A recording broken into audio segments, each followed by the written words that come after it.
People have been creating some really mind-boggling videos in recent weeks using nothing but Midjourney and Runway. In fact, by now, I'm pretty sure that most of you have already seen this awesome trailer created by Nicolas Neubert. He created an absolutely epic trailer for the movie Genesis, a movie that doesn't actually exist. Now, naturally, I was curious to find out just how difficult it would be to create something similar to this. So I decided it was time to sit down and start working on my very own fictional movie trailer. And honestly, it wasn't as difficult as I imagined it would be. So if you're curious to find out how I approached this challenge, how much time it took, and what sort of limitations I ran into, then make sure you stick around because I'm going to walk you through the entire process. But first, let's open the curtain for the theatrical trailer of the movie Whispered Shadows.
Now that you've seen the full trailer, you're probably wondering just how much work went into all of this. And that's a very valid question because it can range from just a couple of hours to potentially several days. It really comes down to how much you're willing to compromise on the final outcome. But one thing I'm pretty sure will surprise you is the exact sequence and order in which I approached this project.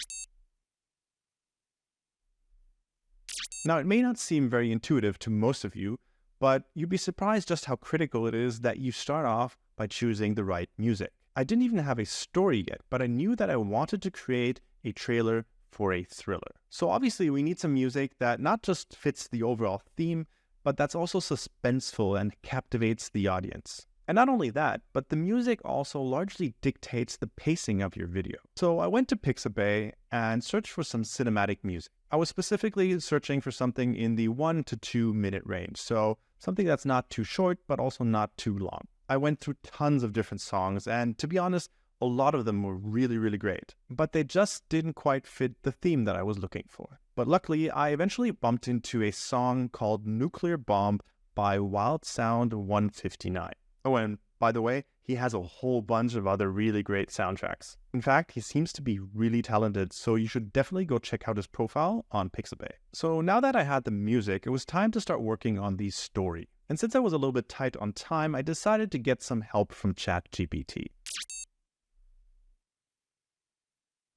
Now, just as a heads up, some of what I'm about to show you is only possible with a ChatGPT Plus subscription. So I started a new chat thread using GPT-4 as well as Code Interpreter. The reason I chose to work with Code Interpreter was because I was curious to find out whether it would be able to analyze the audio file and give me recommendations based on it. So I uploaded the MP3 file and gave ChatGPT the following instructions. I told it that I'm creating a movie trailer that's roughly 90 seconds long and that it should be suspenseful. I also explained that I'd be using Midjourney and Runway's Gen2 to create the clips and that I'd need between 16 and 20 different clips.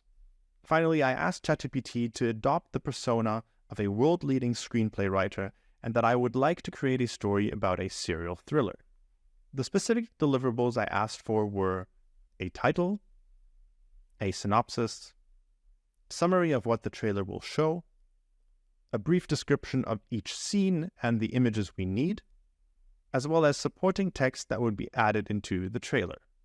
For this initial step, ChatGPT just ignored the audio file and decided to focus on crafting the key details of the story first. It gave me all of the details that I asked for, but I specifically want to share this very nice synopsis that it put together. Detective Jane Carter returns to her small hometown after a decade in the city. She's running from a haunting case in the city that she couldn't solve. However, she's quickly thrust into a new investigation when a string of murders mirrors the unsolved case from her past. With each victim, a cryptic note is left behind, a whisper from the killer, teasing her and drawing her deeper into the shadows of her own past. As Jane races against time to unmask the murderer, she must confront her own demons and the possibility that the killer might be someone she once knew. At the very end, ChatGPT recommended that we should listen to the audio in order to determine the pacing for each scene. So I asked it to proceed, and very much to my surprise, it actually literally created a waveform of the audio file and used this to guide me through the entire 90 seconds of our trailer. Now, as fascinating as this may seem at first glance, it wasn't without challenges. So while ChatGPT began by assigning 1 to 2 scenes to every 10 seconds, it eventually just stuffed scenes 13 through 20 into the very last 10 seconds of the trailer. Now, obviously that doesn't really work, and it took quite a few additional instructions until I finally got to a point where it was doing what I wanted it to do. And to be frank, I actually made quite a few additional changes to the sequence and the flow of the video once I got to the point where I was editing the video myself. However, I must admit that having even a very basic structure in place makes it considerably easier just to get started with the whole project. Now, just for context, everything up until now had taken me roughly around 30 to 45 minutes. So now that I had the music, a story, and a very rudimentary beat sheet, it was time to start working on the images and animated clips. Now, there are different ways that you can approach this. You can either first create all of your images in Midjourney and then start animating them in Gen2, or, and that's what I did, you can work on all of the scenes one by one, first creating the images that you need and then simply animating them. The key advantage of doing it this way is that while your images are processing in Gen2, you can already start working on the new images for the next scene. And this actually saves you quite a bit of time because processing the images in Gen2 can be rather time-consuming, especially if you're working with the upscaled versions of the clips. But before I created even a single image for any particular scene, I first wanted to get a good idea of what our character Jane would actually look like. And I eventually landed on the following prompt. Imagine film still 40-year-old female detective with light brown long hair, standing in a rural town, autumn season, creepy, warm color tones, foggy, including a seed.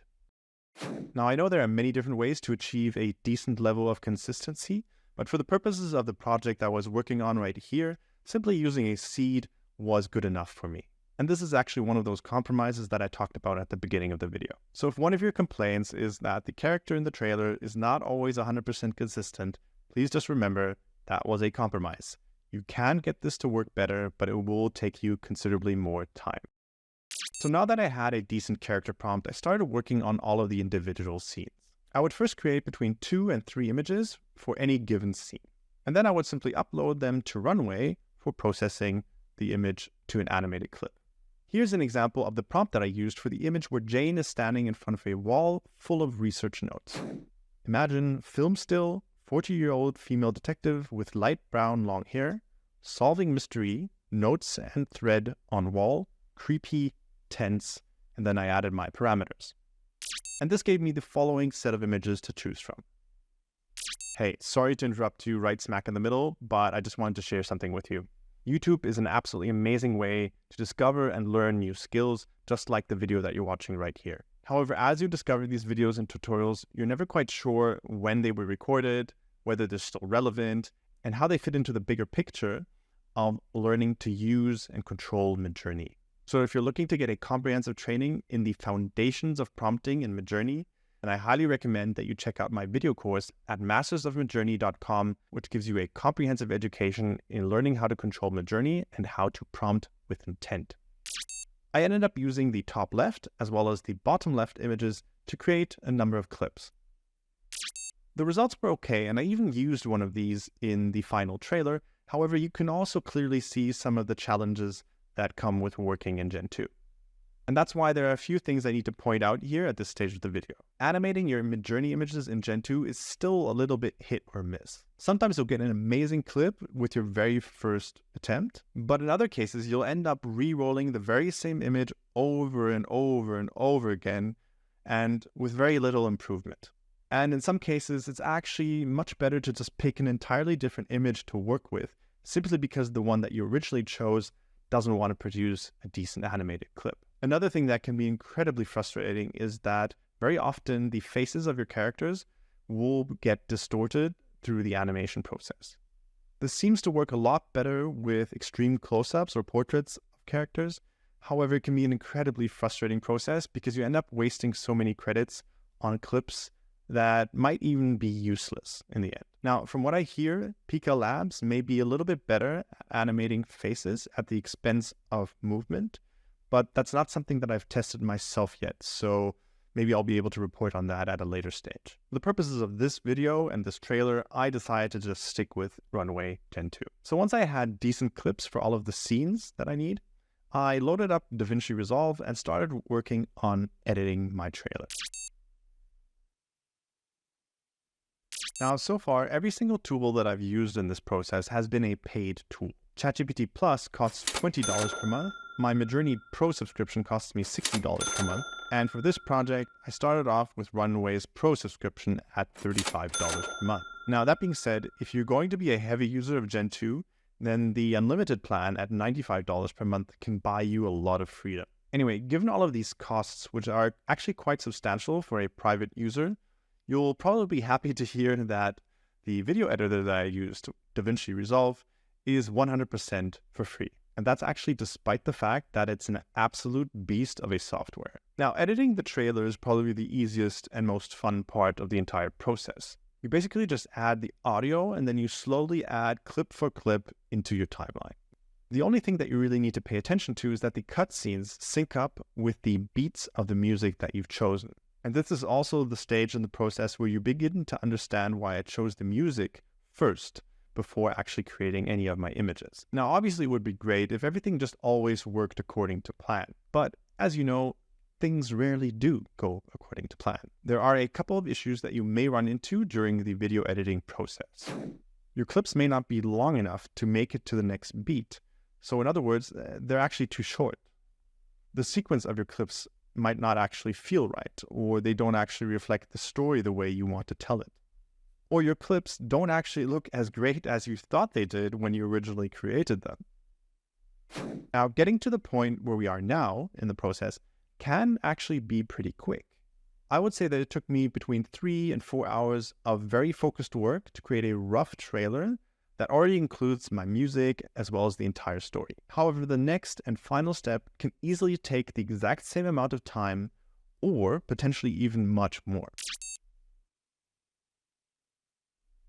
It's important to remember that fine-tuning is a very subjective process, and the amount of time that it will take largely depends on your willingness to compromise. Are you willing to accept that a clip is just good enough, or does it need to be absolutely 100% perfect? Are you willing to accept that there may be small but strange artifacts in your clips, or must they absolutely be removed? Is it okay for your character's face to be slightly deformed in certain scenes, or must it be 100% sharp? Remember, as amazing as this technology is, there are certain limitations to what it can do right now. And even if it was capable of producing the exact result that you're looking for, it might take endless amounts of re-rolling, and you need to figure out whether that's actually worth your time. As with all things, it's always a trade-off, and your ability to compromise on certain things will largely depend on how important it is for you to produce a pixel-perfect result. Another thing that you'll have to keep in mind is that depending on how specific your vision is, you may also need to do additional work beyond what I've shown you so far. So for example, in order to create the clip that you see right here on screen, I actually had to edit my Midjourney image in an external image editor. The original image looked like this, and then I opened it up in Affinity Designer and I added some text. I then animated this new image in Runway in order to get the clip that you just saw earlier. Another challenge is, as always, the consistency of your character's face. So not only is the fact that Gen 2 tends to deform the faces of characters a significant challenge, but it's also difficult to just make sure that the character itself looks similar and consistent in every single one of your images. Face swapping the images, or maybe even the clips, is potentially a way to solve some of these issues. However, bear in mind that it may take significant experimentation with absolutely unclear outcomes. So depending on how much time you can actually dedicate to your project, this may not be a viable solution because you can't afford to work for hours and hours and hours until you get an outcome that isn't even actual progress. Anyway, I hope you enjoyed the trailer as well as this behind-the-scenes look, and maybe it will inspire you to create your very own movie trailer as well. Remember to check out the video description for my Midjourney course as well as a whole bunch of other free stuff. And that's it for today. I'll see you next week. Take care and keep on learning. Cheers.